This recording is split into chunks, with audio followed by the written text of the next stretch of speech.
Escanita, The Mavi Story. Dear Papa Dudut, may kasabihan na kapag mahal mo ang isang tao ay tanggap mo anuman ang pag-uugali niya. Pero may exemption yon, lalo na kung hindi na maganda ang inaasal niya. At bilang partner niya, responsibilidad mo na pagsabihan siya sa maayos na paraan upang maitama anumang ugali na hindi nakabubuti sa kanya. Yan ang eksaktong karanasan ko kay Paloma. Pero bago ko ipagpatuloy ang pagkukwento ay magpapakilala muna ako. Tawagin niyo na lamang po ako sa palayaw kong Mavi. 33 years old, taga Quezon City at nagtatrabaho bilang virtual assistant. Kung ilalarawan ko ang aking sarili, masasabi ko na may itsura naman ako. Malinis sa katawan at tahimik, pero kapag nakuha mo ang loob ko ay madaldal naman akong tao. Bukod doon ay mahilig din po ako mag-ipon at mag-invest, pero hindi naman ako kuripot. Masinop lang ako sa pera dahil alam kong hindi yon pinupulot. Sa katunayan ay meron na akong napundar na mga property katulad ng studio type, condo unit at kotse. Tumutulong din ako sa pagpapaaral sa aking mga kapatid at merong kaunting savings, insurance at investments.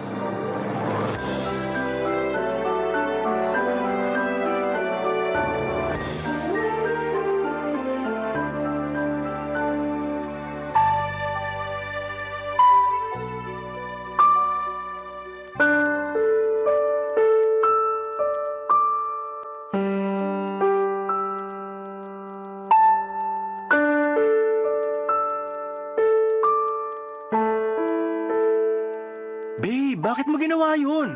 Alin ba? Yung kanina, nakalimutan mo na yata eh. Bitawan mo nga muna yung cellphone mo, mag-usap muna tayo. Pwede naman tayong mag-usap habang nire-replyan ko tong kaibigan ko, di ba? Saka ano bang pag-uusapan natin? Tapos na rin naman na yun. Kaya ako nga tinatanong kung bakit mo ginawa yun. Nakakahiya. Wala akong pakialam kung nakakahiya na pinatulan ko yung pinsan mong epal. Ang tagal ko nang nagtiis sa pagpaparinig niya sa Facebook na social climber ako ganito-ganyan. Sumusobra na siya. Kaya ayun, nung nakita ko siya kanina sa party, di na ako nakapagtimpi. Lalo patingin-tingin pa siya. Patingin-tingin pang gagat, bubulong-bulong pa sa mga kasama niyang mukhang hipong katulad niya. Babe naman. Huwag ka sa akin magalit.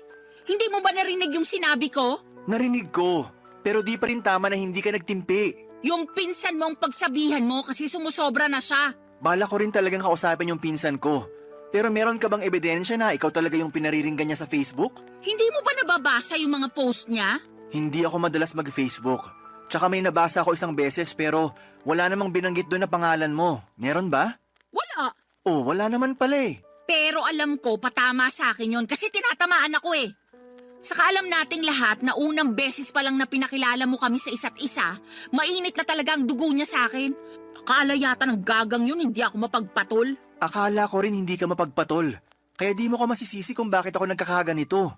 Ako yung hiyang-hiya kay tita kasi sa birthday party pa talaga ng pamangkin namin kay Umixena. Buti na lang mabait si tita dahil mas pinili niyang pagpasensyahan kayong dalawa kaysa masira yung araw. Pero grabe, nakakahiya talaga kayo. Wala na akong magagawa dyan. Meron naman eh. Sana masinabaan mo pa pasensya mo. Sana imbis na awayin siya na nakikita ng iba, kinausap mo na lang sa isang sulok para di na kayo nakagawa ng eksena. Sana bago ka nagdesisyon ng ganun nagsabi ka sa akin para ako na mismo yung kumausap sa pinsan ko. Boyfriend mo ako, di ba? Oo nga, boyfriend kita. Pero paano ko masasabi sa'yo, busy ka sa pakikipagtawanan mo sa mga kaibigan mong lalaki? Nakakahiya naman na istorbuhin ka, di ba? Bakit ka mahihiya? Wala namang kaso yun, lalo mahalaga naman yung sasabihin mo. Basta! O ano? Sasabihin mo na naman na hindi mo akalain na papatol pala ako. Pues, sorry kung hindi ako perpekto. Paloma naman, hindi ganyan ang ibig kong sabihin. Tsaka wala namang pinanganak na perpekto sa mundo, di ba? Oo, pero yun ang pinapalabas mo at yun ang nararamdaman ko. I'm sorry. Sorihin mong mukha mo. Masama yung loob ko sa'yo. Bakit naman? Alam mo naman yun, tatanong-tanong ka pa. Dati ka bang baliw? Ano ba namang klaseng pananalita yan? Ay, sorry kung na-offend ka. Buti pa iwanan mo na lang ako rito sa room. Gusto ko mapag-isa. Pumunta ka na lang muna sa pamilya mo, baka hinahanap ka na nila eh. At pag nakita mo yung pinsan mong epal, sabihin mo hindi ko siya aatrasan kahit saan kami abutin. Masyado ng mapapel. Tupiin ko siya sa 8 dyan eh. Papadudot 6 na buwan na kaming magkarelasyon ni Paloma at pinakilala siya sa akin ng kaibigan ko. Nagustuhan ko naman siya agad dahil nasa kanya na halos lahat ng tipo ko sa isang babae. Noong bago pa lamang kami ni Paloma ay napakatahimik niya at mahiyain. Pero habang tumatagal ay nagiging madaldal na siya at kung ano-ano na ang bagay ang ginagawa niya. Isa na nga doon ang pagiging palaaway at palapatol niya sa lahat ng bagay. Hindi lang naman ang pinsan ko ang pinatulan niya. Mahilig din siyang makipagbangayan online at mag-comment ng kung ano-ano sa isang post. Kaya nga hiyang-hiya ako sa nangyari sa birthday party ng pamangkin ko. Buti na lang at hindi palaaway ang pamilya namin kaya pinagpasensyahan at pinalagpas na lamang nila ang ginawang eksena ng girlfriend at pinsan ko. Pero humingi ako ng dispensa at sa kabilang banda ay kinausap ko ang aking pinsan tungkol sa akusasyon ni Paloma, bagay na pinabulaanan naman niya. Mas lalo lang tuloy akong na-stress sa kanilang dalawa, Papa Dudut. At wala rin naman akong gustong kampihan kaya nga naggalit at nagtampo sa akin ang girlfriend ko. Pero makaraan, Papa Dudut, ang ilang araw ay nagkabati naman kaming dalawa.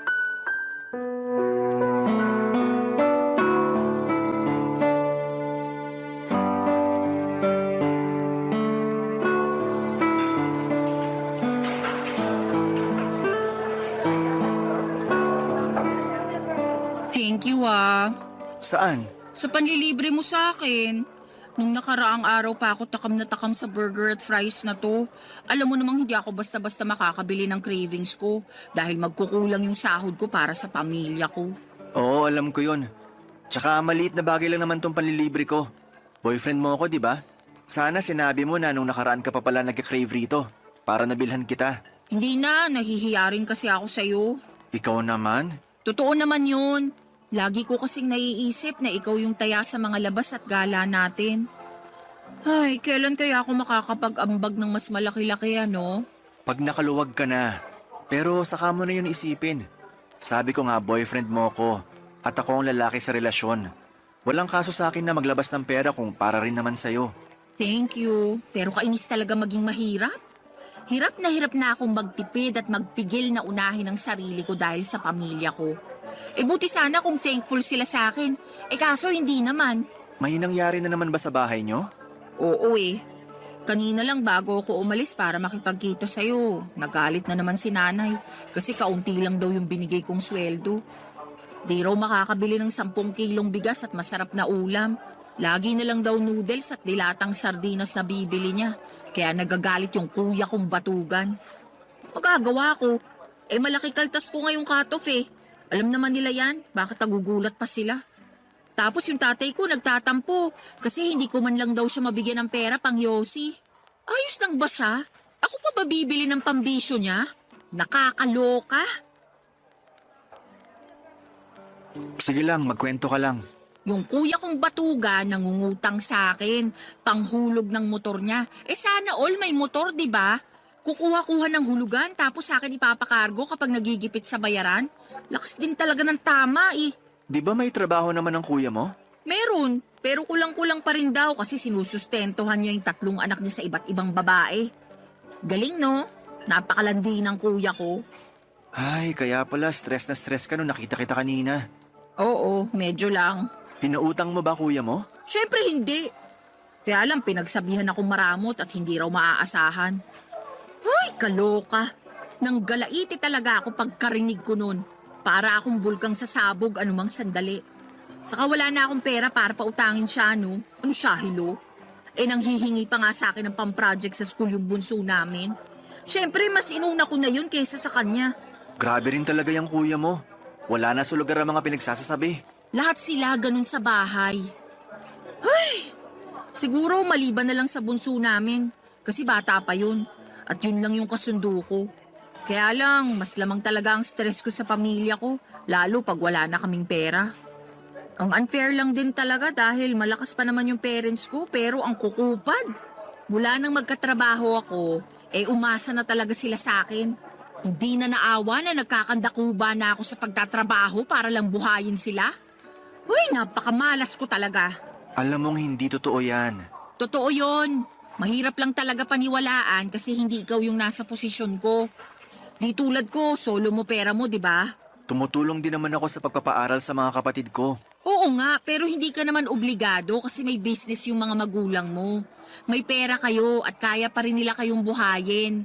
Hindi katulad namin kasi ako lang talaga yung dapat bumuhay sa pamilya ko. Kaya nga kahit itong cravings ko, hindi ko talaga mabili.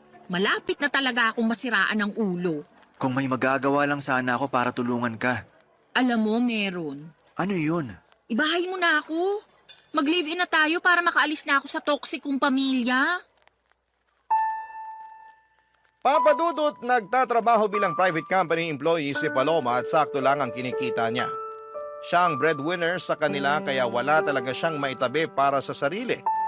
Kaya nga sa abot ng makakaya ko ay binibilhan ko si Paloma ng mga pangangailangan at kaunting luho niya. Pero hindi ko naman kayang saluhin ang lahat, lalo na yung tungkol sa toxic niyang pamilya. Kaya naisipan niya na mag-live-in na kami pero nag-alangan ako dahil sa paniniwala kong mag-asawa lang ang dapat na magkasama sa iisang bubong. Dahil doon ay naggalit na naman sa akin si Paloma. Tapos ay paulit-ulit pa akong inuusig ng aking konsensya tungkol sa mga posibilidad na sinasabi ng girlfriend ko na baka mangyari sa kanya pag hindi pa siya nakaalis sa kanila. Halimbawa noon ay baka tuluyan na siyang mabaliw o masiraan ng ulo. Kaya nga pinag-isipan ko ng mabuti ang plano niyang pagtira kasama ko. At agad ko yung pinaalam sa aking mga magulang, Papa Dudut. Barangay Love Stories. Barangay Love Stories. Papa Dudut, pinaintindi sa akin ng mga magulang ko na ayos lang na tumira kami ng magkasama ni Paloma sa isang bubong, lalo na at alam din nila ang sitwasyon ng girlfriend ko sa pamilya niya. At mas nanaig ang awa nila sa kanila kesa sa paniniwala na kinamulatan namin. Relihiyoso kasi kami pero unti-unti ay nabawasan at nagbago naman yon. Dahil sa iba't ibang kadahilanan, kaya nga pumayag na ako makipag-live-in kay Paloma. Pero may kondisyon. Bale, hindi kami magkatabi sa isang kama at sa sofa ako matutulog. Nung una ay pinagtawanan pa ako ni Paloma pero nung pinaliwanag ko sa kanya na gusto kong pangatawanan ng paniniwala ko, ay wala na rin siyang nagawa pa. Sabay pa rin naman kaming kumakain, magkasamang nanonood ng TV o di kaya ay nagluluto ng aming pagkain. Pero sa abot ng makakaya ko ay pinipigilan ko ang aking sarili na maging sobrang malapit sa kanya. Kaya lang isang araw ay nagpaalam sa akin si Paloma na gagabihin at huwag ko na raw siyang hintayin. Lalabas daw kasi sila ng mga katrabaho niya. Bagay na wala namang kaso sa akin para na rin makapag-unwind siya. Pinilit ko pa rin siyang hintayin pero sa inabot na lamang ng madaling araw ay wala pa rin siya. Kaya nakatulog na ako sa sofa at nagising na lamang noong maramdaman kong may humahawak sa aking pagka-lalaki, Papa Dudut.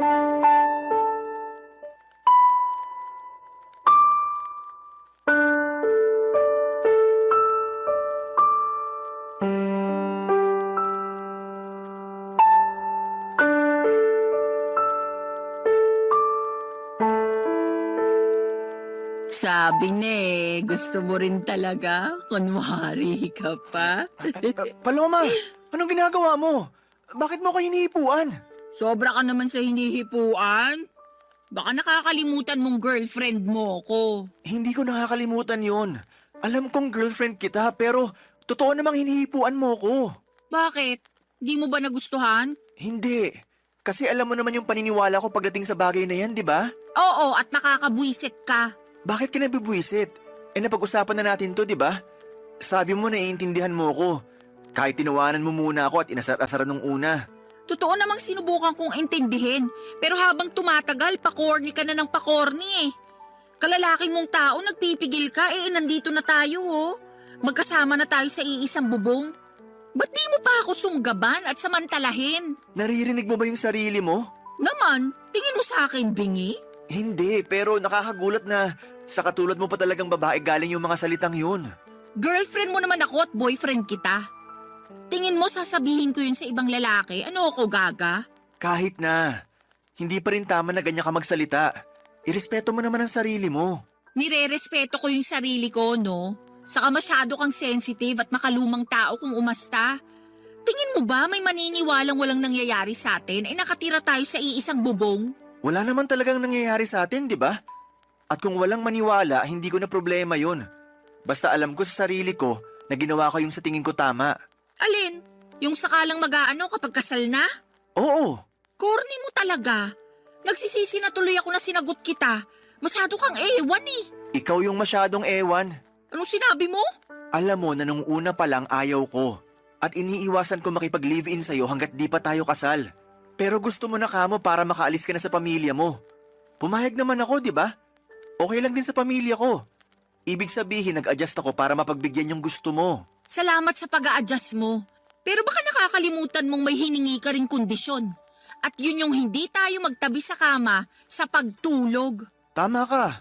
At pumayag ka naman, di ba? Papaalala ko lang sa'yo. Pumayag nga ako pero ewan ko sa'yo. Hindi naman malaking pabor yun. Umasa ako na naiintindihan mo pinanggalingan ko. Pero mukhang nagkamali ako matapos mong gawin yung bagay na ginawa mo kanina lang. Bakit ba big deal pa rin sa'yo na hinipuan kita? Mukhang gusto mo rin base sa reaksyon ng ano mo kanina. Hindi ko gusto. At natural na reaksyon lang ng katawan yun.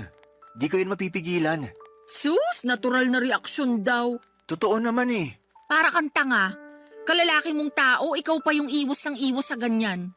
Hindi ako sanay Daig mo pa yung babae kung umasta. Nasasaktan ako sa mga sinasabi mo sa akin. Kinumpara mo pa ako sa iba. Sensya na, pero ano magagawa ko? Sinasabi ko lang kung ano yung nasa isip ko. Hindi lahat ng naisip mo dapat mong sabihin. Lalo na kung makakasakit ka lang din ng kapwa. Hindi ka lang pala makalumang tao, balat sibuyas ka rin. Ay nako, ewan ko sa'yo Paloma. Mas ewan ko sa'yo, pakaarte mo. Babae na nga yung lumalapit sa'yo, ayaw-ayaw ka pa dyan. Sure na ba yan?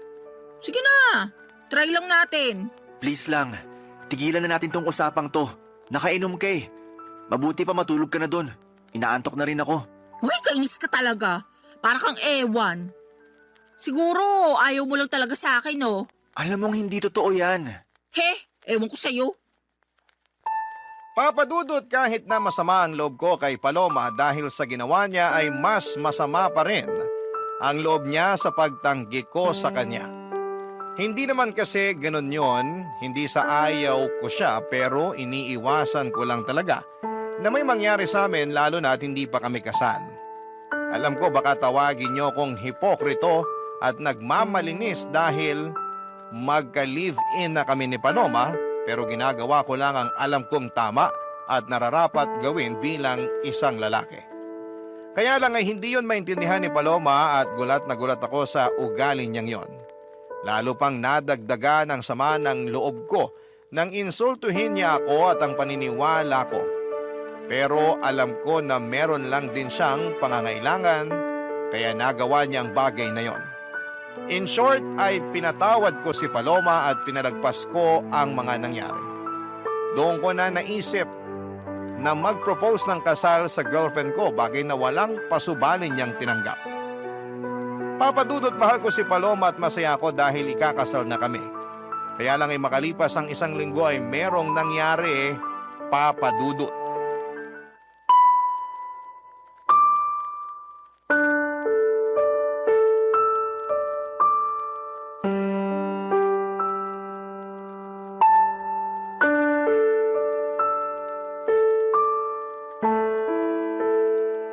Babe naman, bakit ganun yung mga sinabi mo kay mama? Naalin ba?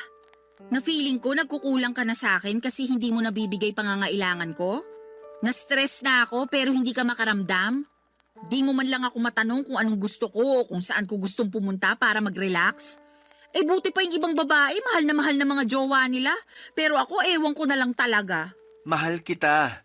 At kaya ko lang naman di nagawa yung mga sinabi mo dahil naging busy ako sa trabaho. Tapos wala pa akong energy pagkatapos kasi drained na drained ako. Drain na drain din naman ako at kitang-kita na yung sa mukha ko. Tingnan mo nga 29 years old pa lang ako. Pero nagkaka-wrinkles na ako. Ang oily na rin ang mukha ko, halatang hindi na naaalagaan. Paano ko pa magagawa yun? Kung mas gusto ko na lang na matulog pag uwi ko rito sa unit mo, no? Buti ka pa nga kahit papano nagagawa mo pang mag-gym. Nito lang naman ako nagpa-member sa gym na malapit sa atin. Para may magawa rin akong iba bukod sa typical kong ginagawa, di ba? Tsaka niyaya kita. Baka sabihin mo diyang hindi. Niyaya mo nga ako, pero nag-iisip ka ba nung ginawa mo yun? Oo naman. Anong ibig mong sabihin?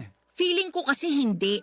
Kasi kung nag-iisip ka, maiisip mong pagod na ako sa maghapong pagtatrabaho sa opisina. Tapos yayayain mo pa talaga ako mag-workout? Yun lang kasi naiisip kong paraan para kahit paano magkaroon ka naman ng exercise. Lagi mo kayang nirereklamo sa akin na masakit na likod at puwet mo kauupo sa opisina nyo. Tapos sabi mo pa, ang taba-taba mo na kaya naisip ko, what if magpamiyembro tayo sa gym para makapag-workout ng sabay, di ba? Tsaka maganda rin yung benepisyo ng exercise, hindi lang sa katawan kundi maging sa isip na rin. Pag pinagpapawisan ako gumagaan pakiramdam ko. Ikaw yun. Hindi naman lahat ng tao pare-pareho. Baka imbes gumaan ang pakiramdam ko pag ginawa ko yung sinasabi mo, di na ako makapasok sa opisina kinabukasan dahil sa sakit ng katawan. Sabihin mong hindi, nung unang 3 araw mo na nag-workout, hindi ka nga makabangon kasing sakit-sakit ng katawan mo? Maswerte ka lang talaga kasi work from home ka kumusta naman ako, di ba? Bakit ba napunta doon yung usapan? Ang issue rito yung pagrarant mo kay mama. Lumabas pa tuloy na pinababayaan kita. O bakit, hindi ba? Saka mama ko na rin siya, lalo't magiging asawa na kita. Kanino ako magrarant? Sa lola mo, patay na yun. Paloma naman! Totoo naman patay na lola mo, di ba? Oo, pero di mo na kailangan banggitin yung tungkol doon. Para ka namang ewan Kung ano-ano na lang sinasabi mo. Siyempre, may bibig ako kaya may sasabihin talaga ako. Ang akin lang naman sana, ako yung una mong kinausap para nalaman ko't naitama kung may mali man. At nagawa ng paraan yung mga pagkukulang ko sa'yo. Yan tayo Gusto mo talaga sinasabi sa'yo yung dapat automatic ng ginagawa mo? Natural. Kaya ka nga may bibig para makapagsalita, di ba? Ikaw may sabi niyan kani-kanina lang. Ano pang silbi niyan kung di mo gagamitin sa tama? Ay, sumusobra ka na talaga. Ako pa yung sumusobra. Ikaw tong parang ewan dyan. Tsaka tayo yung nasa relasyon, kaya dapat sa atin pa lang inaayos na natin yung issue. Hindi na kailangan malaman nila mama. Tsaka na lang pag di na talaga natin kayang ayusin. Ano na lang sasabihin nila? Na hindi ako marunong magdala ng relasyon? Na pinababayaan kita, ganun ba? Alam natin na hindi yan totoo. Kasi mahal kita, Paloma. Papadudot aaminin kong hindi ako natuwa dahil nakarating pa sa mama ko ang mga reklamo ni Paloma. Para sa akin, ako ang unang tao na dapat niyang kausapin tungkol sa bagay na yon at hindi ang mga magulang ko.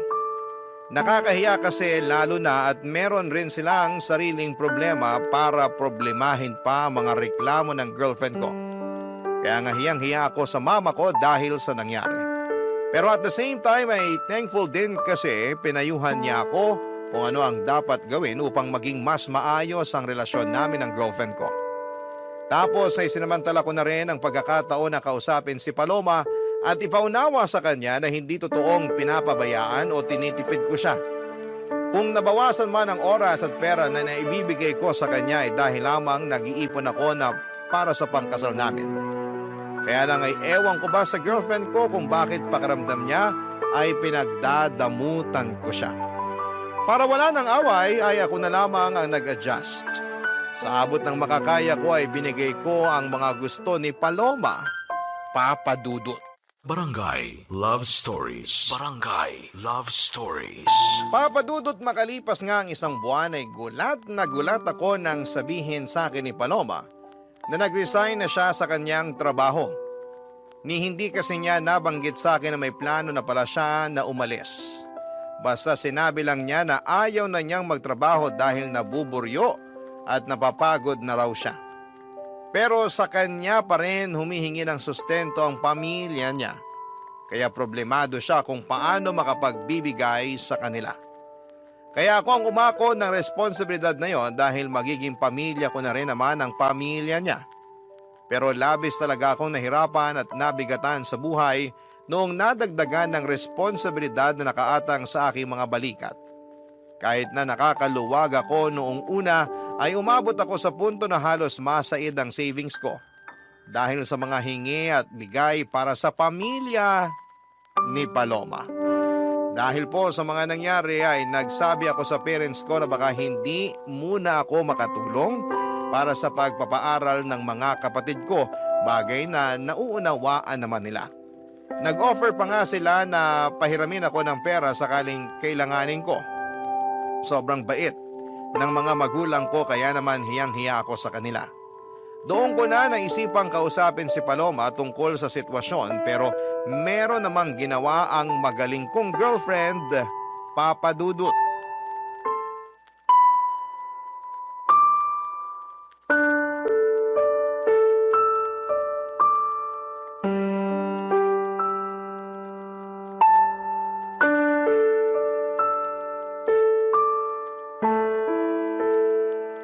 Paloma, anong ginawa mo? Ha? Anong ginawa ko? Wala akong ginagawa rito Pwede ba? Hindi ito yung panahon para sarkastikuhin mo ako. Seryoso yung tanong ko sa'yo. Kasi nalaman ko lang naman na ang laki ng utang ko sa bangko. Oh, problema ko ba yun kung ikaw naman pala yung may utang? Ako nga. Kasi sa akin nakapangalan yung credit card na ginamit mo, kakaswipe sa mga bagay na gusto mong bilhin. Bakit ka nagagalit? Nakalimutan mo bang pinahiram mo sa akin yung credit card mo? Para ka mo may magamit ako kapag may gusto akong bilhin? O ayan, ginamit ko lang kasi nga may bibilin ako, di ba? Pero di ko naman akalain na haabot ng ganun kalaki yung magiging utang ko sa credit card. Ano bang pinagbibili mo, ha? Mga bag. Alam mo namang gustong-gusto ko ng mga bag, lalo na yung mga branded. Sawang-sawa na kasi ako sa mga pipitsugin at class A. Gusto ko yung pangrampa naman. Yung mapapasabi talaga ng wow yung mga makakakita. At saan ka naman rarampa? Lagi ka namang andito sa condo unit. Grabe ka naman. Lumalabas din naman ako kasama ng mga dati kong katrabaho, lalo tuwing Biyernes ng gabi. Siyempre, kailangan ko rin ng social life dahil baka mabaliw na lang ako rito sa condo mo, no? Bukod sa mga bag, ano pang binili mo gamit credit card ko? Mga sapatos lang naman. Anong mga sapatos lang naman? Kaya pala sandamakmak na yung sapatos mo. Dalawa lang naman yung paa mo. Sobra ka naman magsalita. Siyempre, salit-salitan ko naman sinusuot yung mga yan, ano? Ikaw ang sobra, kasi di ka marunong magtipid. Ano pa, bukod sa mga bag at sapatos? Ha? Bakit ba gusto mo pang isa-isahin ko? Hindi mo ba nabasa yung mga statement of account? Sagutin mo na lang, kasi gusto ko sa'yo mismo nang galing. Oo na. Ano pa ba? Yung flight namin next month na mga kaibigan ko. Flight papunta saan? Sa Hong Kong. Alam mo namang pangarap kong makapag-ibang bansa, di ba? Plano namin puntahan yung sikat na amusement park doon. Paloma naman! Bakit ba kasi? Tanong-tanong ka pa. Sige nga, paano ko ngayon babayaran tong mga kinaskas mo sa credit card ko? May trabaho ka naman, di ba? Ang laki-laki pa nga ng sweldo mo, kayang-kaya mo na yan. Malaki ang sweldo ko pero malaki rin ang mga gastusin ko. Baka nakakalimutan mo na cargo ko pa pamilya mo. Hindi ko nakakalimutan yon. Sa lagay nanunumbat ka, ganon. Magiging asawa mo na nga ako, di ba? Ibig sabihin, ang pera mo, pera ko na rin. Ang pamilya ko, pamilya mo na rin. Masyado kang mapanumbat. Hindi naman ako nanunumbat. Tsaka ngayon lang ako nagsalita. May narinig ka ba sa akin nung mga nakaraan? Wala, di ba? Pero para sa kaalaman mo, nahihirapan na rin ako. At kahit na anong gawin kong pagkatrabaho, kulang na kulang pa rin sa laki ng gastusin natin. Kaya nga sana matuto ka magtipid. Hindi naman kita pinagdadamutan, pero ipaalam mo muna sa akin kung may gusto kang bilhin para mapag-isipan nating mabuti. Hindi naman mahirap gawin yun, di ba? Hindi. Pero lahat na lang ba kailangan kong ipagpaalam sa'yo? Kung ganun lang din, sana hindi mo na binigay yung credit card mo sa akin para ipagamit. Di raw nanunumbat. Pero ano yung mga sinasabi mo? Porke wala akong trabaho, ganyan mo na ako tratuhin? Dinamay mo pa ang pamilya ko? Tama ba yun? Lagot ka talaga. Isusumbong kita sa nanay mo. Papadudot, sabihin na po nating sumabog na ako sa galit ng mga panahong yon. Kaya hindi ko na napigilan ang aking bibig na makapagsalita ng hindi maganda sa girlfriend ko. Pero pinagsisihan ko naman yon at inihingi ng tawad sa kanya. Kaya lang ay matigas ang puso ni Paloma at gusto niyang palabasin na inagrabyado ko siya. Na masakit daw akong magsalita, mayabang at mapagmataas porke ako ang kumikita sa aming dalawa. Totoo naman na ako pero hindi ako kailanman nagyabang at nagmataas sa kanya.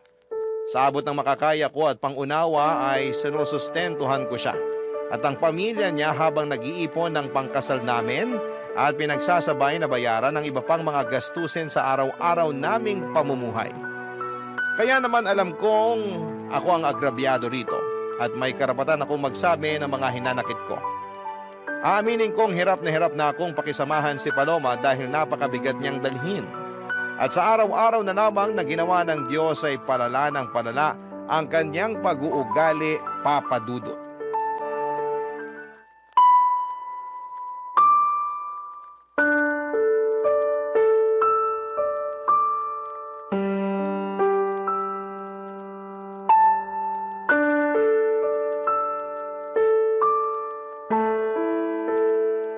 Babe, ano na naman bang ginawa mo? Ginawa na naman saan? Sinabi ko pa naman kina mama na available yung kotse para gamitin nila sa outing nila ng mga kumare niya. Para lang malaman na wala na sa parking yung sasakyan ko. Oo, kasi pinakuha ko kay kuya kanina yung gagamitin nila sa family outing namin. May problema ba dun? Meron! Oy, ba't ka sumisigaw dyan? Nakakaaburido ka naman eh. Nakuha mo pa talaga magtanong at maaburido? Eh ako nga dapat na magsabi niyan. Kasi natulog lang ako, tapos pagising ko wala na yung kotse ko. Hindi mo ba narinig yung sinabi ko? Pinagamit ko kay kuya kasi magsiswimming daw sila nila nanay at tatay sa kanong kapatid ko. Hindi na nga ako sumama dahil meron ako masakit puson ko, hindi ko rin mai-enjoy. Wala akong pakialam sa outing ng pamilya mo kasi kotse ko naman yon. Tsaka di mo rin ba narinig sinabi ko? Papagamit ko dapat kay mama yung sasakyan ko, pero wala na. Ano na lang gagamitin nila, di ba? Problema ba yun? May sarili naman silang sasakyan. Problema yon kasi nasa talir yung kotse nila. Pinaghagawa. Tsaka matagal lang pinagpaalam ni mama sa akin na hihiramin niya yung sasakyan ko. Tapos bigla mong pinahiram sa pamilya mo? Di mo pa pinaalam sa akin kagabi bago tayo matulog. Nakalimutan ko Sa kapamilya ko naman yung gagamit, buti sana kung ibang tao. Magalit ka kung sa iba ko pinahiram. Oo! Parang yung pagpapagamit mo ng credit card ko sa mga kaibigan mo nung nag-book kayo ng flight, di ba? Akala ko ba nakapag-move on ka na dun? At saka binabayaran naman nila kahit hulugan. Kalmahan mo lang. Hindi ko na alam kung paano kumalma kasi malapit na ako mapuno rito. Kaso ang unfair dahil laging ako yung mali. Kapag nagsalita ako, lagi mo binabalik sa akin na mapanumbat ako, ganito, ganyan. Tama ba yun? May karapatan naman talaga ako manumbat kung gugustuhin ko lang, di ba? Anong gusto mo? Manahimik na lang ako para isipin mo na ayos lang yung mga ginagawa mo? Ganun yata talaga gusto mo mangyari Akala ko ba mahal mo ko? Mahal kita, Paloma. Pero ako ba mahal mo? Oo naman. Tinatanong pa ba yan? Kung hindi kita mahal, di sana ako pumayag na magpakasal sa'yo. O baka naman mahal mo lang ako kasi may nabibigay ako sa'yo. Paano na lang kung wala na? Ganun pa rin ba mararamdaman mo para sa akin? Ano ba namang tanong yan? Masyado ka nang nagiging madrama. Hoy, para sa kaalaman mo, wala tayo sa TV at radyo para magsalita ka ng ganyan. Kakainis to. Kita mong masakit yung puson ko, dumadagdag ka pa Diyan ka magaling. Imbis na sagutin ng diretso yung tanong ko, kung ano-ano na namang sinasabi mo. Alam mo, napapagod na ako. Napapagod na ako sa relasyon natin. Napapagod na ako sa'yo at sa pamilya mo. Anong ibig mong sabihin? Hindi ka talaga makahalata, no? Di ka rin marunong makiramdam. Sarili mo lang mahalaga sa'yo. Kaya paano pa ako nakakasiguro na mahal mo nga ako?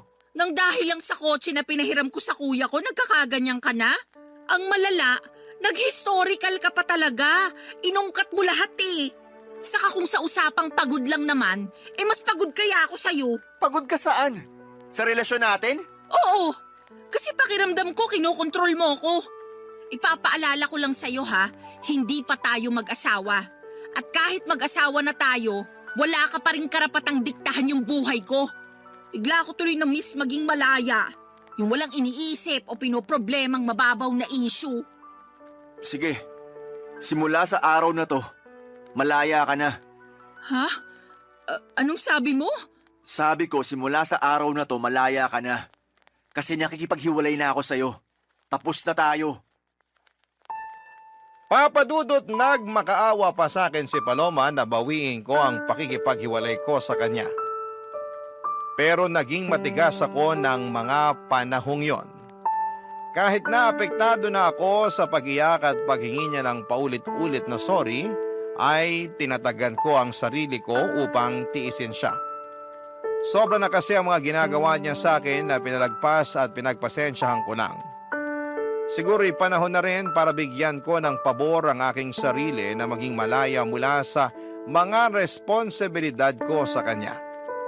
Walang nagawa si Paloma noong nakipaghiwalay na talaga ako sa kanya. Agad niyang inimpake ang mga damit niya at umalis sa condo unit ko. Aaminin kong gusto ko siyang pigilan, pero may isang bahagi sa akin na nagsasabing wag na akong kubuha ng bato na ipupukpok ko lang din sa ulo ko. Kaya lang ay may mga sandali pa rin talaga na nakokonsensya ako sa pakikipaghiwalay ko kay Paloma, lalo na at malapit na kaming ikasal. Sana'y mapayuhan ako ng mga kabarangay natin kung tama bang bawiin ko ang pakikipaghiwalay ko sa dati kong kasintahan at mag-umpisa ulit kami ng bagong buhay o pangatawanan ko na lamang at tumanap ng ibang babae na mas mabuti para sa akin. Aaminin ko na mahal ko pa rin si Paloma. Hanggang dito na lamang ang sulat ko, Papa Dudut. Maraming salamat po sakaling mapili po ninyong i-ere ang kwento ng buhay ko. God bless and more power sa Barangay Love Stories. Ang inyong forever kapuso at kabarangay forever, Mavi. Dear Papa Dudut, good day sa inyo at sa mga bumubuo ng Barangay Love Stories, tawagin niyo na lamang po ako sa pangalang Solana. 29 years old, taga Cardona, Rizal at isang online seller. Pero dati ako nagtatrabaho sa isang private company. Sa kasalukuyan ay buntis ako sa first baby namin ng husband ko, pero meron na akong unang anak sa ibang lalaki. Panati ko talaga ako ng programa ninyo, Papa Dudut, at hanggat maaari ay wala akong kinakaligtaang episode sa radyo. Kumbaga ay hindi kumpleto ang pananghalian hanggat hindi kami nakatune in kay Papa Dudut. Tapos isang araw ay naisipan kong magpadala ng sulat sa inyong programa upang marinig ko namang umere ang sarili kong kwento. Kahit naman paano ay merong makukuhang aral at inspirasyon ang mga kabarangay natin sa mga karanasan ko sa buhay. Magsisimula ang lahat taong 2023 kung saan ay sa edad kong 27 years old ay gustong-gusto ko nang mag-asawa. Kaya lang ay wala pa nga akong boyfriend noon, bagay na nakadagdag pa sa aking frustration. At palagi ko yung sinasabi sa aking nanay, Papa Dudut.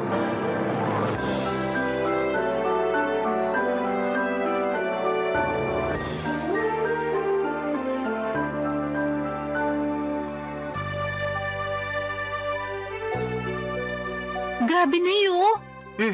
Anong grabe? Yung classmate ko nung elementary at high school, mag-aapat na yung anak.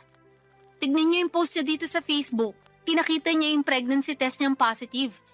Dami nga nag-congrats sa kanya. Talaga? Tingin nga. Galing, di ba? Kasing edad mo lang din yan, ano? Mas matanda po ako ng 1 taon sa kanya. Ibig sabihin, 26 years old pa lang siya, tapos nakaapat na anak na. Mismo. Naku, napakasipag naman nila mag-asawang gumawa ng bata. Hayaan mo na po. Buhay naman nila yan eh.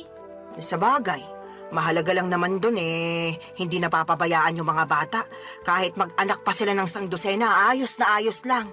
Grabe naman po sa sangdosena. Aba, nangyayari naman yun na. Kami nga 18 magkakapatid, di ba?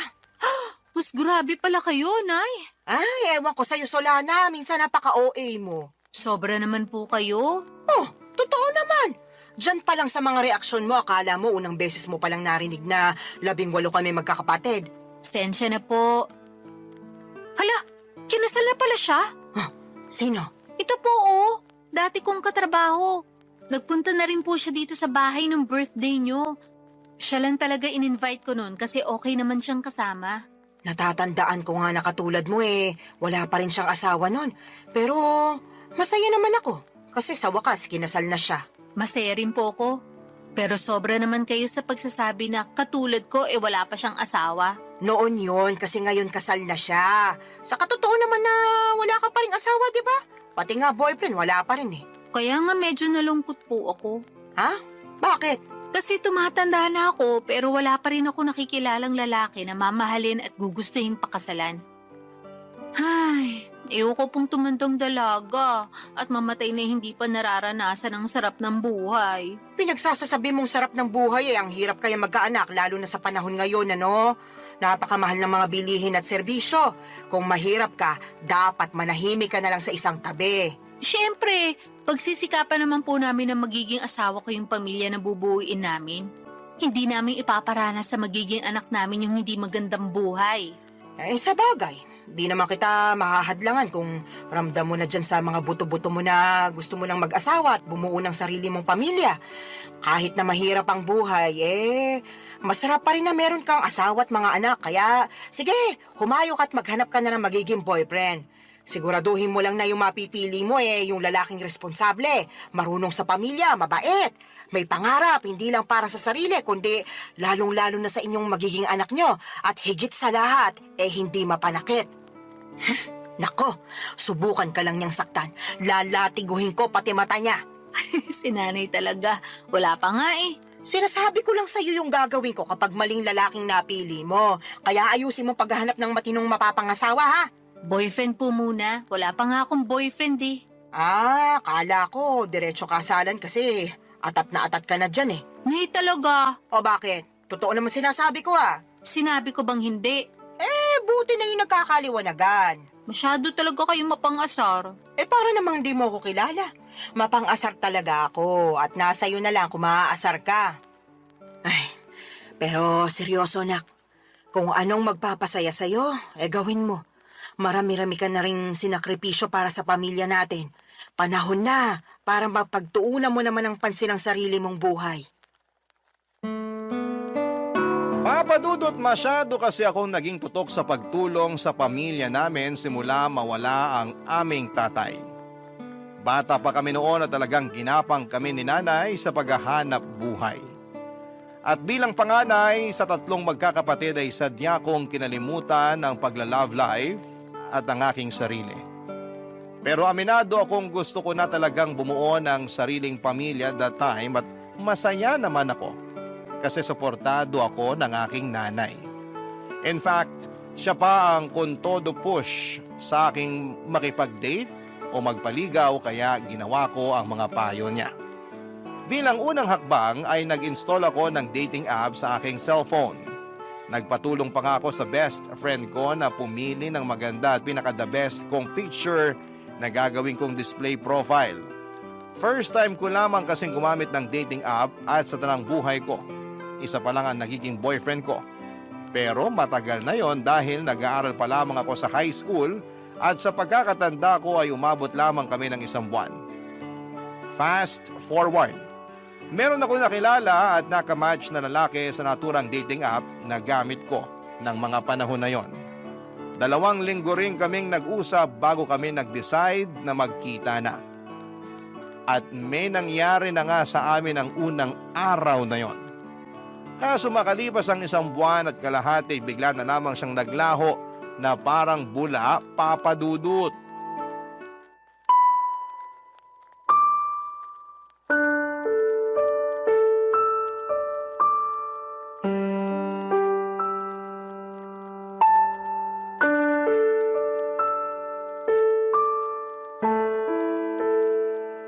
Nay, minulto niya ako. Sino? Yung lalaki na kilala ko online at nakadate. Minulto niya na ako. Paanong minulto? Bakit? Namatay na ba siya? Nay naman Pinatay mo naman agad yung tao. Sabi mo kasi minulto ka, kaya anong iisipin ko kung di namatay na pala yung tao, di ba? Yun na nga. Kaso buhay na buhay pa po siya. At ang ibig sabihin ko sa minulto, naglaho na lang siya bigla na parang bula. Bigla na lang siyang hindi nagparamdam. Hindi ko na matawagan. At hindi na rin siya nagre-reply sa mga text ko. Nako, minulto ka nga. Sumalangit nawa. Nay naman eh. Sabi mo sa akin, nagkakamabutihan na kayo, di ba? Opo. Akala ko rin papunta na kami sa pagiging mag-boyfriend-girlfriend kasi okay naman yung date namin. Nagsabi pa nga siya na plano niya akong ligawan at pumayag naman ako. Kaya lang... Kaya lang ano? Nawala siya bigla pagkatapos siya makuha sa akin yung pagkababae ko. Hala ka. Ibig mo sabihin, sinabi mo ng perlas ng silanganan? Opo. Ako nalintikan na. Teka, Nay, nasusuka ako. Ay, sinasabi ko na nga ba? Pumunta ka doon sa lababo. Doon ka sumuka. Naku. Ay, hindi kaya buntis ka? Pwede po ba yun? Oo naman. May nangyari sa inyo kamo. Tapos nagkakaganyan ka. Malamang buntis ka. Niregla ka na ba? Hindi pa nga po eh. Mag-iisang linggo na. Nalintikan na talaga. Paano nga po kung buntis ako? Ano nang gagawin ko? Bigla akong tinakasan ng tatay ng anak ko. Hindi ko alam kung anong gagawin mo, pero siguraduhin mo muna na buntis ka nga. Magano ka? Mag-pregnancy test. Ayoko po. Anong ayaw mo pinagsasasabi mo dyan? Natatakot po ako eh.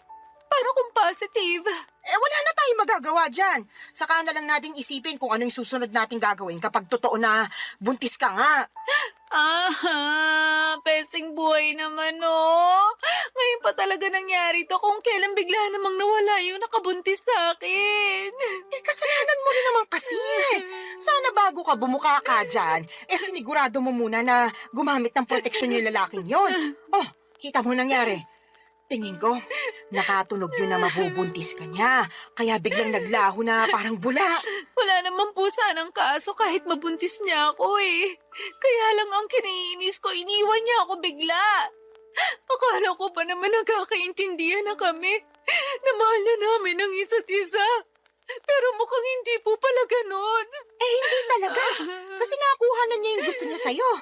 Napakasama niyang tao. Sinabi mo pa.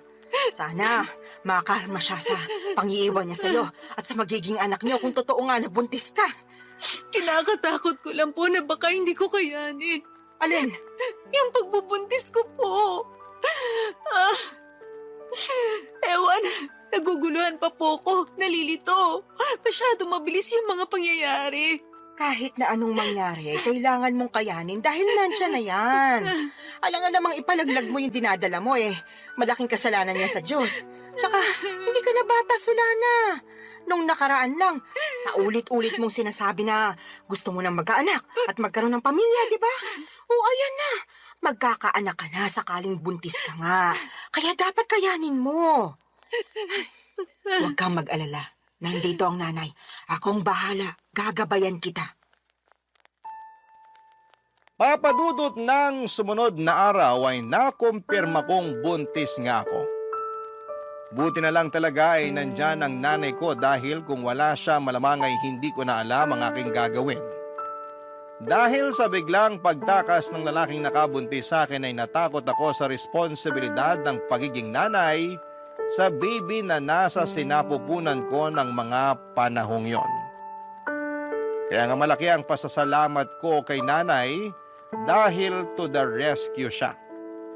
At kahit na extra challenge ang naging pagbubuntis ko ay si nanay ang katuwang ko, Papa Dudut. Unti-unti ay natutuhan kong mahalin ang baby na dinadala ko ng mga panahong yon. Inisip ko kasi na tama naman ang sinabi ni nanay. Walang kasalanan ang anak ko sa ginawa ng tatay niya. Sadyang meron lamang mga lalaki na hindi marunong magtaguyod ng pamilya. Nasa una lang magaling at duwag naman sa responsibilidad. Malas lamang ako kasi ganong klase ng lalaki ang natagpuan ko, Papa Dudut. Barangay Love Stories. Barangay Love Stories. Papadudot, makaraan ng 9 na buwan ay naipanganak ko ng malusog ang aking panganay. Nag-leave ako noon sa opisinang pinapasukan ko at noong matapos yun ay agad na rin ako nagbalik trabaho. Kailangan ko nang magdoble kayod upang matustusan ang pangangailangan ng anak ko. Alam ko na simula maging nanay ako ay dapat huli ko nang isipin ang aking sarili dahil laging unang-una ang kapakanan ng baby ko.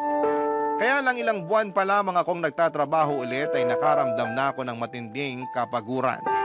At hindi yon yung klase ng pagod na nawawala kapag pinahinga mo, kundi naghahalo-halong pagod mentally and physically. Doon ko rin napagkumpara ang sitwasyon ko bilang single parent sa aking ibang katrabaho na merong healthy relationship sa kanilang mga asawa. Gusto ko lang naman ang katuwang sa buhay at mag-aalaga sa akin dahil matagal na panahon din ako ang nag-aalaga sa iba. Pati ba naman sa sarili kong anak ay ako pa ring mag-isa. Kaya nga binanggit ko yon sa nanay ko dahilan para sermonan niya ako ng todo-todo, Papa Dudut.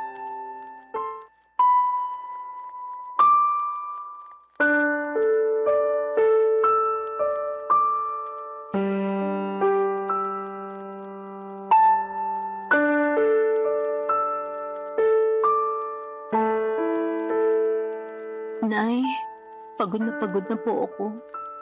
Kapag nasa opisina ako, hindi ako makapag-concentrate. Lagi akong lutang at nakatulala. Kaya nga nasisita ako ng boss ko at isang beses natawagan na ng pansin. Pero anong magagawa ko? Gusto ko na lang umuwi nung time na yon at magmukmuk sa higaan. Kaso alam ko hindi ko naman yun magagawa dahil kailangan kong alagaan yung anak ko pagdating ko rito sa bahay. Medyo mahirap nga yung pinagdaraanan mo, anak. Pero wala ka naman magagawa kasi kailangan mo magtrabaho pa rin para sa anak mo. Yun na nga po Imbis na sana nagpapahinga na lang ako rito sa bahay natin. At ako na yung nag-aalaga sa baby ko, kailangan ko pang umalis para magtrabaho. Thankful po ako na inaalagaan niyo yung anak ko. Pero ewan ko ba? Ano ba kasing problema? Pagod ka nga lang ba talaga o ano? Sa tono mo kasi para kang nagsisisi na nagkaanak ka. Yung totoo? Oh, sabihin mo yung totoo. Tama po kayo. Nagsisisi po ako na nagka-baby ako. Sula na naman! Kung naiintindihan lang ng anak mo yung sinabi mo, malamang magtatampo yung bata. Sarili niyang ina, pinagsisisihan siyang sinilang sa mundo. Ano pong magagawa ko kung yun ang nararamdaman ko? Wala, di ba? Tsaka bago kayo magsalita ng ganyan, iintindihin niyo muna yung pinagdaraanan ko. Naiintindihan ko yung pinagdaraanan mo dahil nanay din ako. Partida, isa pa lang yung anak mo. Tapos kayo, 3 pa nga na inire ko. Pero ang kaibahan natin, kasama niyo po si tatay sa pag-aalaga at pagpapalaki sa amin bago siya inagaw sa atin ng kamatayan. Tapos ako simula nang pinagbuntis ko yung baby ko hanggang pinanganak, mag-isa lang ako. Ewan ko kung nasa ng lupalop ng impyerno na punta yung tatay ng batang yan. Nakakagigil lang talaga pag naaalala ko. Huwag mo namang sisihin yung anak mo sa katarantaduhan at pagiging irresponsable ng tatay niya sa'yo. Sino pong sisisihin ko? Napapagod na po ako magtiis at magkunwari na ayos lang yung lahat. At saka inggit na ako sa mga kasamahan ko sa opisina na merong mabubuting kinakasama at asawa. Ha? Bakit naman? Siyempre, ako wala. Kaya napatanong na lang ako sa Diyos kung bakit ang unfair niya sa akin. Hindi naman ako makasalanang tao Nagpapakitino naman ako sa abot na makakaya ko. Pero bakit pinarusahan niya pa rin ako? Sobra ka naman! Para mo na rin sinabing pagpaparusa yung pagkakaroon mo ng anak. Totoo naman po. Ay, maghinay-hinay ka nga sa mga sinasabi mo. Kawawa naman yung anak mo, Wala pa siyang kamuwang-muwang sa mundo, tapos pinag-uusig na agad siya ng sarili niyang ina. Yun po kasi yung nararamdaman ko. Ano pong magagawa ko? Meron kang magagawa. Sana pinigilan mong maisip yan. Para hindi mo na naramdaman kasi maling-mali yan. Doon pa lang sa mainggit alam mong hindi na magandang katangian yun. Sana ganun lang kadali yung gusto niyong mangyari. Wag ka Kasi puro sarili mo yung isipin mo, lalo may anak ka na. Dapat pag nanay ka na, isang tabi mo yung nararamdaman mo at pagtuunan ng pansin yung anak mo. Paano ko nga po magagawa yun kung napapagod na ako? Ay, sana talaga hindi na lang ako pumayag na ituloy yung pagbubuntis sa batang yan. Aray ko! Bakit niyo ako binatukan, Nay? Nagtatanong ka pa talaga kung ano-ano yung sinasabi mo dyan. Kinabutan ka nga. Hindi naman kasalanan ng apo ko na nabuo siya dahil sa kapusukan niyo Tapos sasabihin mo na sana hindi mo na lang tinuloy yung pagbubuntis mo sa kanya. Sumusobra ka na talagang babae ka. Papa Dudut, doon ko mas napagtanto ng husto na mahirap maging single parent at kung may choice lamang akong baguhin ang kapalaran ko ay gagawin ko. Oo, mahal ko nga ang anak ko pero nawawalan pala ng saysay ang lahat pag nanaig na yung labis na pagod. Tinanim ko sa isipan ko na ang aking anak dapat ang priority ko bago ang sarili ko pero mas nanaig sa akin ang kagustuhan na makatagpo ng lalaki na magiging katuwang ko sa buhay at mag-aalaga sa akin bilang kapareha niya at kung loloobin ay may bahay. Kaya nga nagsimula ulit ako makipag-usap online kahit na inuusig pa rin ako ng aking konsensya at ng mga sinabi ni nanay. Naintindihan naman daw niya ako pero nandun pa rin yung sermon niya tungkol sa dapat mas pagtuunan ko ng pansin ang aking anak bago ang sarili ko. Para sa akin hindi niya talaga ako naunawaan. Hindi nagtagal ay meron akong nakausap na lalaki sa dating app at mabilis lang din kaming nagkapalagayan ng loob, Papa Dudut.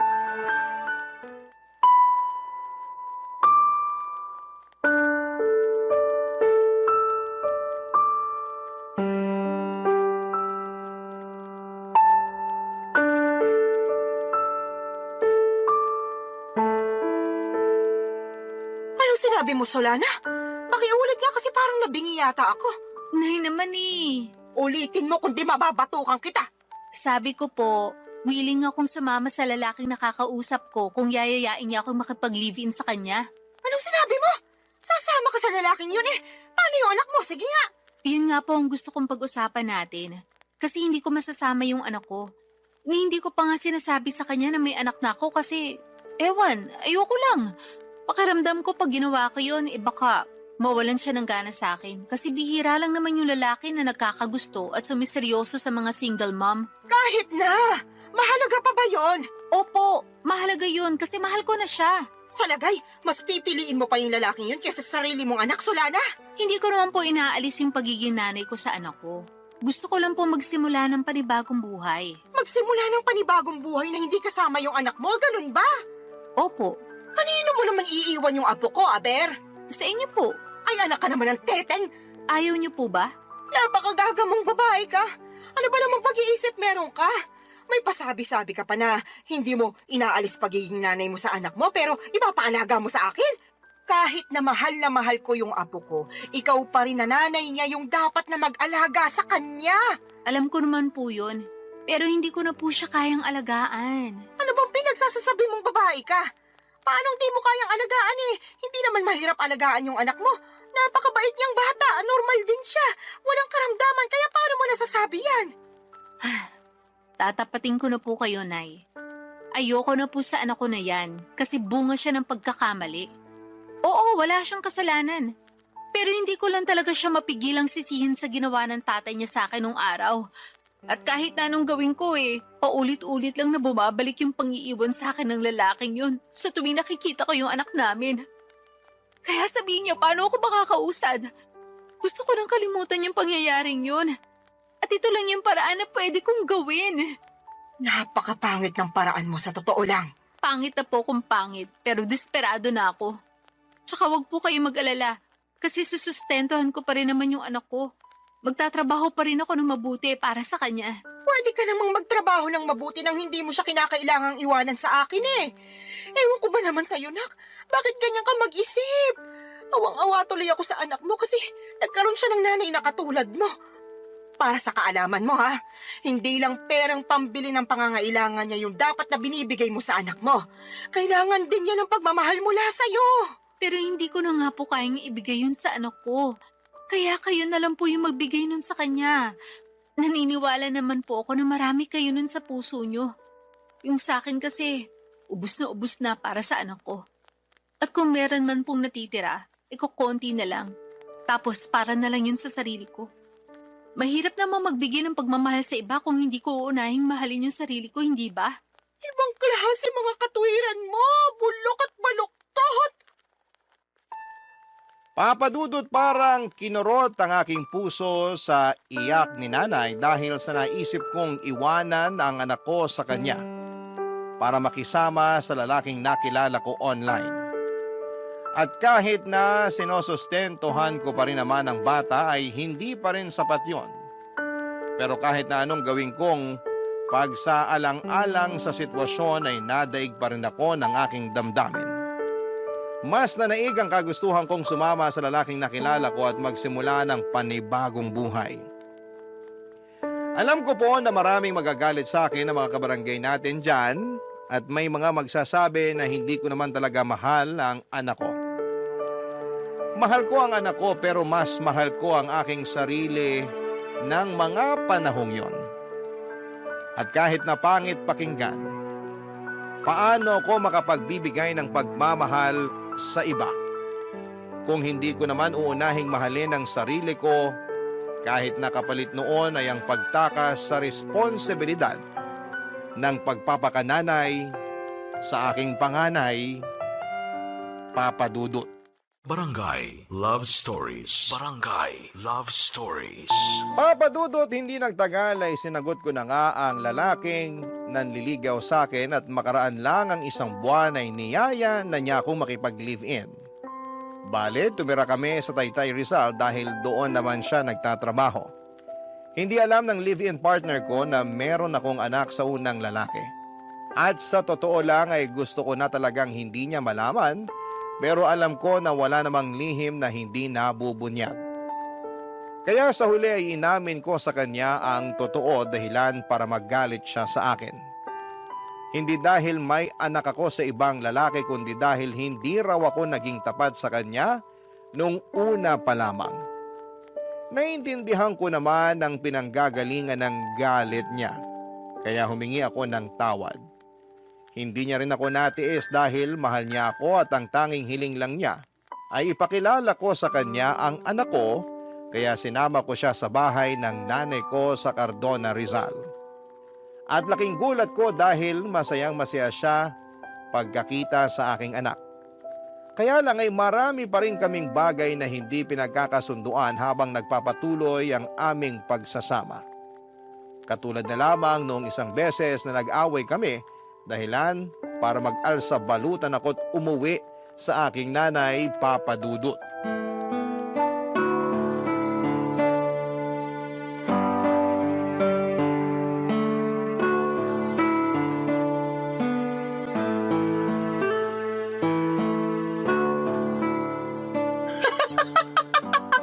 Ano nga ulit yung dahilan ng away niyo, anak? Sinabi ko na po, di ba? Paulit-ulit kayo eh. Hindi ko nang mapigilan. Bakit ba? Kaya sabihin mo na kasi ulit. Sige po, pero last na to ha. Feeling ko kasi inaasar nyo lang ako eh.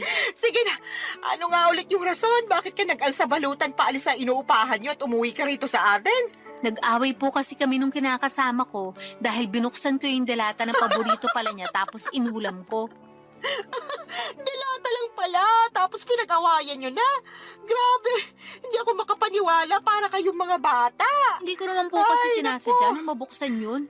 At saka siya naman may sabi na mag-ulam na lang daw ako ng delata dahil hindi nga siya nakapagluto.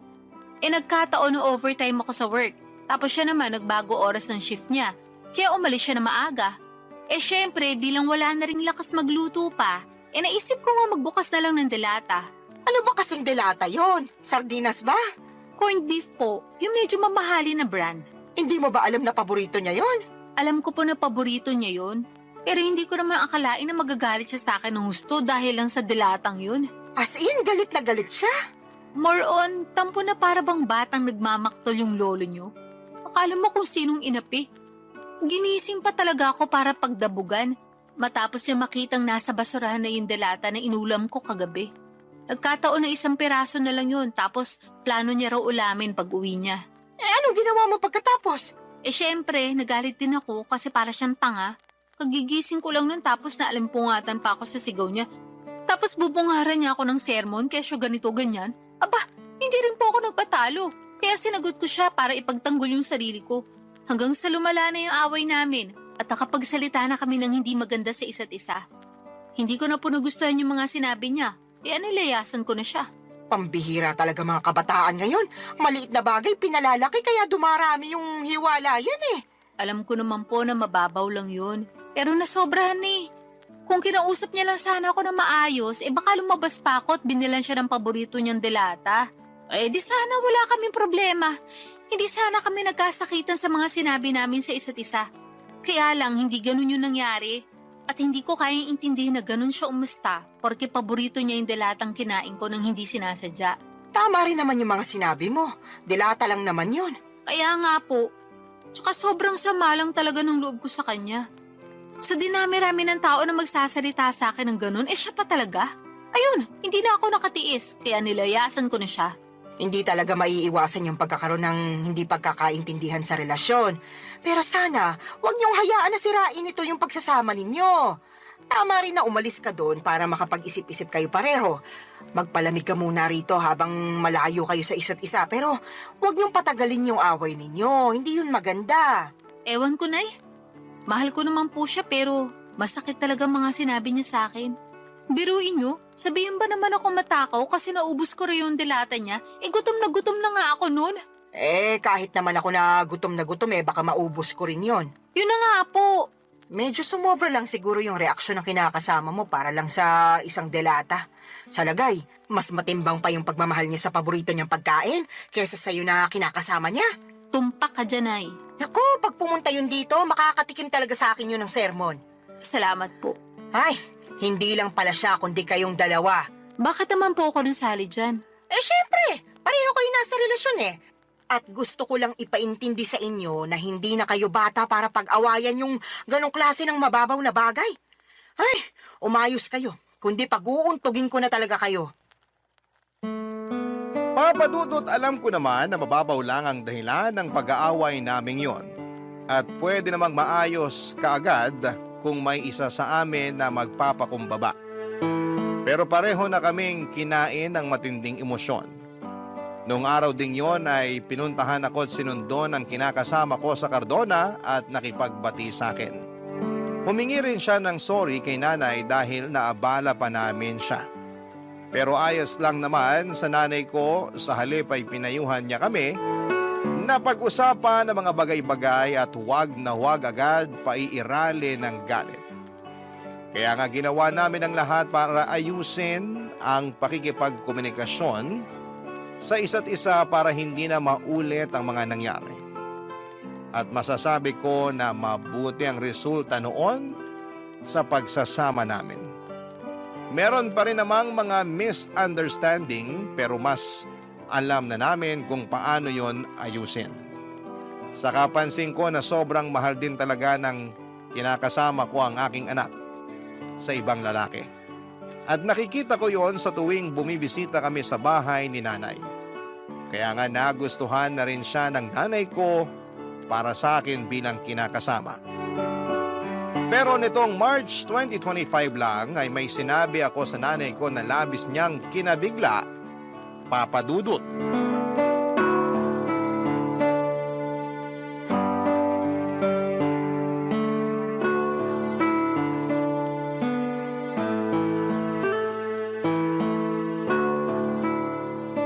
Nay, may sasabihin po ako sa inyo.